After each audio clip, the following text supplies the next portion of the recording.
আসসালামু আলাইকুম। আমরা শীতকালে যারা মুরগি পালন করি তারা সবচেয়ে বেশি যে ঝামেলায় পড়ে সেটা হচ্ছে খামারের পর্দা ম্যানেজমেন্ট নিয়ে।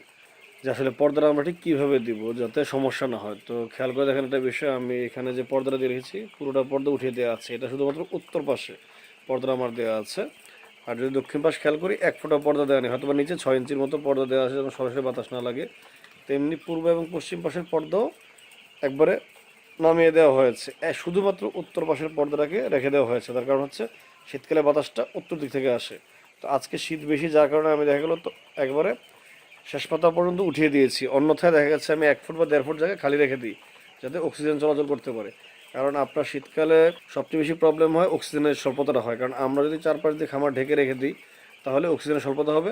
আর অক্সিজেন স্বল্পতার ফলে দুইটা জিনিস হবে, একটা হচ্ছে মুরগির সর্দি শ্বাসকষ্টের সমস্যা শুরু হবে, পাশাপাশি আপনার মুরগির যে গাউট রোগ সেই গাউট রোগটা দেখা দিতে পারে। পর্দা ব্যবস্থাটা ভালোভাবে করতে হবে আপনাদেরকে।